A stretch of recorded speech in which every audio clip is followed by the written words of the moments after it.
Hello students, welcome back to CBSE corner. आज हमने start किया है मैथ्स क्लास 11 का, जिसमें आज हम अपना फर्स्ट वीडियो पोस्ट कर रहे हैं। इस वीडियो के अंदर हमने फर्स्ट चैप्टर लिया है सेट्स।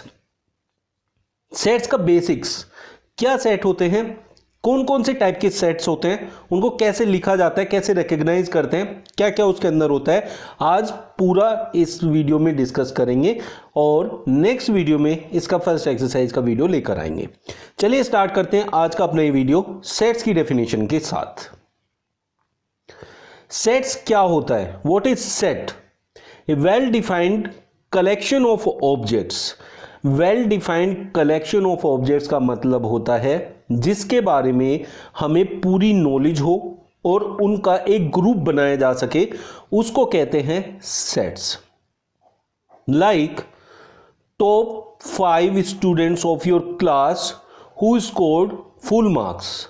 जिन्होंने फुल मार्क्स स्कोर किए हैं वो 5 बच्चे बताने हैं।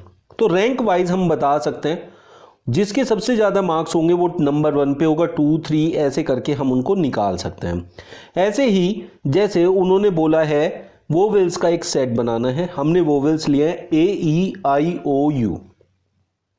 इन सब को इकट्ठा करके जब हम बोलेंगे तो वो सेट्स बोला जाएगा। लेकिन हम कहें कि favourite heroes of Indian families, सबकी अपनी अलग अलग पहचान होगी, अलग अलग पसंद होगी, अलग अलग सोच होगी, वहां उसको हम डिफाइन नहीं कर सकते। Favourite cricketers, top 5 favourite cricketers की अगर बात करें, हर किसी के अलग अलग प्लेयर्स जो होंगे वो फेवरेट होंगे। बैडमिंटन प्लेयर्स अलग अलग होंगे। बट अगर हम बात करते हैं कि योर इंग्लिश टीचर नेम, तो आपके स्कूल में जो भी इंग्लिश टीचर्स होंगे उनके नाम आसानी से आप कलेक्ट कर सकते हैं। ऐसी चीज़ें जिनको हम कलेक्ट कर सकते हैं बिल्कुल एक डिफाइंड मैनर में, उनको हम सेट्स कहते हैं। लाइक नेचुरल नंबर्स, तो नेचुरल नंबर्स हमें पता है 1 2 3 4 5 6 ऐसे करके इनफाइनाइट नंबर तक जाएंगे, उनको हम नेचुरल नंबर्स बोलेंगे। But we can define them, उनका एक पर्टिकुलर वे है कि वो कौन से होते हैं, तो उन सबको हम सेट्स कहते हैं। अब जो सेट्स होता है उसको इस टाइप से लिखा जाता है, इन 2 ब्रैकेट्स के अंदर, ब्रेसिस के अंदर जो आपने कलेक्ट किया है डाटा, जो ऑब्जेक्ट्स, उसको यहां लिखा जाता है कोमे के साथ। ये हमेशा कैपिटल लेटर्स में होता है और ये स्मॉल लेटर्स में होते हैं। अंदर जो हम लिखते हैं इनको हम 3 नाम से जान सकते हैं, ऑब्जेक्ट्स, एलिमेंट्स और मेंबर्स। इस सेट के ये मेंबर्स हैं, एलिमेंट्स हैं, ऑब्जेक्ट्स हैं, जो आप चाहे बोल सकते हैं, तीनों इसी के लिए यूज होते हैं। तो मतलब जब भी एलिमेंट्स या मेंबर्स या ऑब्जेक्ट्स की बात करेगा तो ब्रेसेस के अंदर, मतलब ब्रैकेट के अंदर जो ये लिखे हुए हैं इनको हम कहते हैं एलिमेंट्स। एलिमेंट्स स्मॉल लेटर से, और किस सेट की, उस सेट को क्या नाम दिया गया है उसको कैपिटल लेटर से लिखा जाता है। तो sets denoted by capital letters, जैसे यहां ये हमने किया A। Elements denoted by small letters, तो ये सब स्मॉल लेटर्स में होंगे और ये हमेशा कैपिटल लेटर्स में लिखा जाएगा। A जो है हमने यहां नाम दिया है, आप कुछ भी नाम दे सकते हैं, उसमें कोई कंपल्सन नहीं होता है कि A से ही डिनोट करना है, B से करना है या X से करना है, किसी भी नाम से डिनोट कर सकते हैं। बट एक बार जो नाम डिनोट कर दिया फिर उस सेट के लिए वो ही नाम रहता है। This is belongs to and this is do not belong to. तो डज नॉट बिलोंग्स टू और बिलोंग्स टू में क्या डिफरेंस होता है? जैसे अगर हम इसकी बात करें और हम कहें कि टू एक एलिमेंट है जो हमें पता करना है कि इसमें आएगा कि नहीं आएगा, तो हम कहेंगे two does not belongs to A. 2A के अंदर नहीं आएगा, इसके अंदर है ही नहीं। जो एलिमेंट्स उसके अंदर होते हैं वो उससे बिलोंग करते हैं, और जो उसके अंदर नहीं होते हैं वो डज नॉट बिलोंग्स टू में आते हैं। जैसे A से बिलोंग करता है कौन, U बिलोंग करता है, तो U बिलोंग्स टू A। ऐसे लिखा जाएगा कि U belongs to A because वो उसके अंदर आता है। तो A जो सेट है वो U को कंटेन करता है, इसलिए U बिलोंग्स टू A। 2 को कंटेन नहीं करता है तो 2 does not belongs to A। अब हम ये देखें कि हमारे पास एक ये सेट है, इस सेट में हम देखेंगे कि जो भी ये I है, E है, A है, ओ है, यू है, all belongs to A. But जब हमने प्राइम नंबर्स की बात करें, suppose 3 is a prime number, तो इस सेट के अंदर नहीं आता है। जब हम प्राइम नंबर्स की बात करेंगे, प्राइम नंबर्स का कोई सेट बोलेंगे, उसमें वो बिलोंग्स करेगा। सेट जो होते हैं दो टाइप के होते हैं, एक रोस्टर या फिर टेबुलर फॉर्म हम उसको कह सकते हैं, ये दो नाम उसके होते हैं। तो टेबुलर फॉर्म और रोस्टर फॉर्म, जब भी कहीं टेबुलर फॉर्म लिखा है तो इसका मतलब होता है कि हमें रोस्टर फॉर्म की ही बात करनी होती है। इसमें हमें ये समझना है कि ये दो नाम से जाना जाता है, रोस्टर और टेबुलर फॉर्म। जबकि दूसरा जो टाइप होता है वो सेट बिल्डर फॉर्म होता है।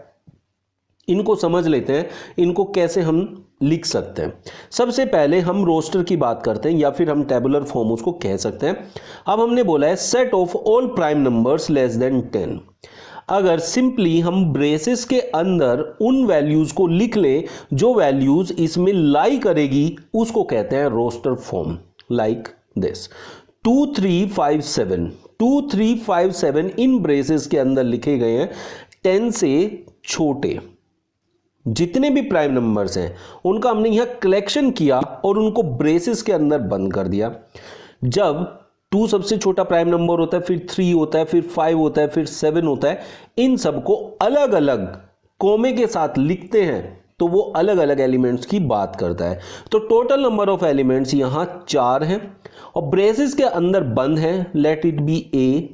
तो ये बन जाएगा आपका रोस्टर और टेबुलर फॉर्म। रोस्टर और टेबुलर फॉर्म की दो बातें बहुत इंपॉर्टेंट होती हैं और वो ये होती हैं कि जो आपने यहां बनाया 2 3 5 7, इसमें से आप किसी भी ऑर्डर में इसको लिख सकते हैं। जो इसका ऑर्डर है वो यहां मैटर नहीं करेगा। 2 3 5 7 लिखो, 3 2 5 7 लिखो, या 7 से स्टार्ट कर सकते हो, 7 2 5 3, किसी भी तरीके से आप लिख सकते हो। बस थिंग इज कि आपको वो सारे एलिमेंट्स उसमें कंटेन होने चाहिए जो एलिमेंट्स उसके हैं। Second thing, elements is not repeated. Not repeated का मतलब होता है कि एक ही लेटर को या एक ही एलिमेंट को बार बार नहीं लिख सकते। जैसे उसने कहा set of letters forming the word school. School बनाना है, स्कूल का जब हम बनाएंगे सेट तो उसमें यहां डबल ओ है, डबल ओ नहीं लेंगे, ओ को सिर्फ एक बार ही लेंगे। तो इसका जो आपका सेट बनेगा, let set be A equals to SCHOL होगा और सारे एलिमेंट्स कोमे से डिफरेंशिएट हो जाएंगे। तो इस तरीके से जब हम लिखते हैं वो रोस्टर और टेबुलर फॉर्म होता है। तो उसमें दो आपने देख लिया कि उसमें पहला ऑर्डर मैटर नहीं करता है और दूसरा जो भी एलिमेंट होंगे वो रिपीट नहीं किए जाते हैं।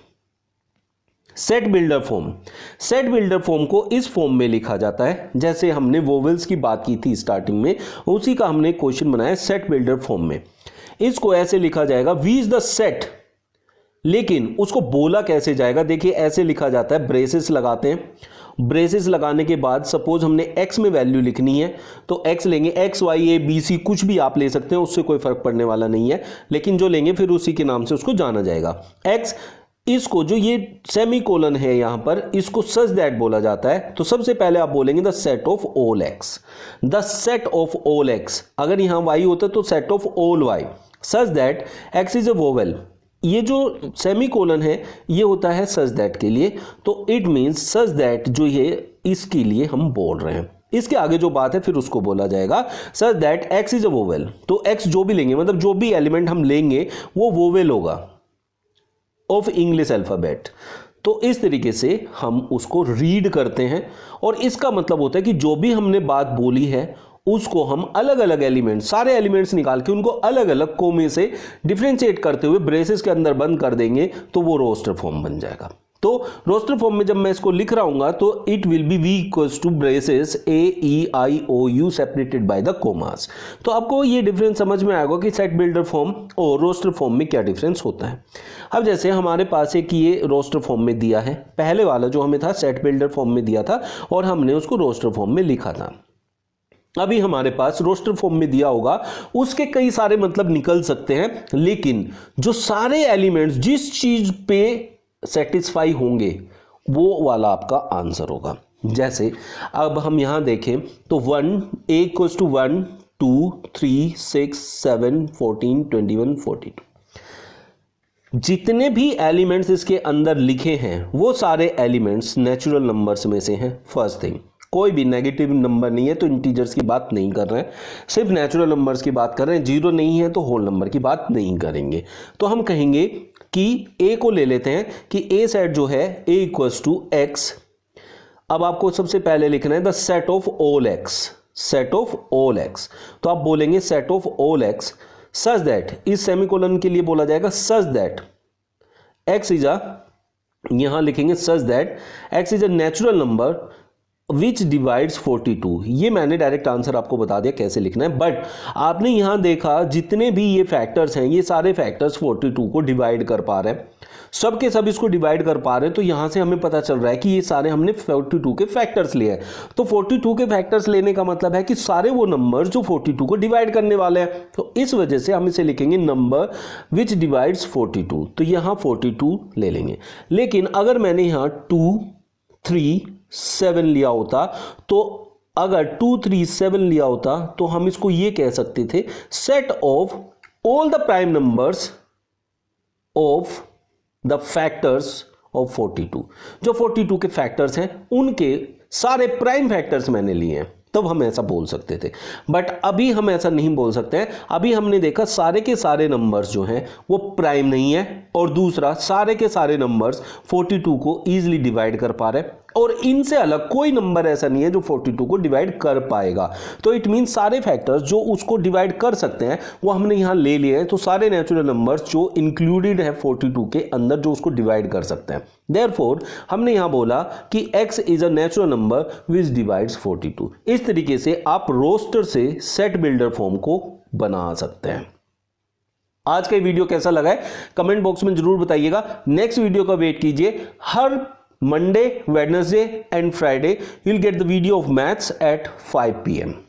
तो 5 बजे आपको हर एक MWF पे आपका मैथ्स का वीडियो मिल जाएगा क्लास 11 का। बाकी सब्जेक्ट्स का वीडियो भी हम लाने वाले हैं, थोड़ा वेट कीजिए। सब चीज़ें स्टार्ट होने वाली हैं, सारे वीडियोस आपको रेगुलरली मिल रही हैं। 9th एंड 10th के लिए भी मैंने डिफाइन किया हुआ। 9th 10th की वीडियो में आप देख सकते हैं क्या टाइमिंग है। आपके छोटे भाई बहन या दोस्त या उनके भाई बहन अगर हैं तो उनको भी रेफर कर सकते हैं मेरे चैनल के लिए। चलिए मिलते हैं नेक्स्ट वीडियो में new tricks and new questions के साथ। Thank you.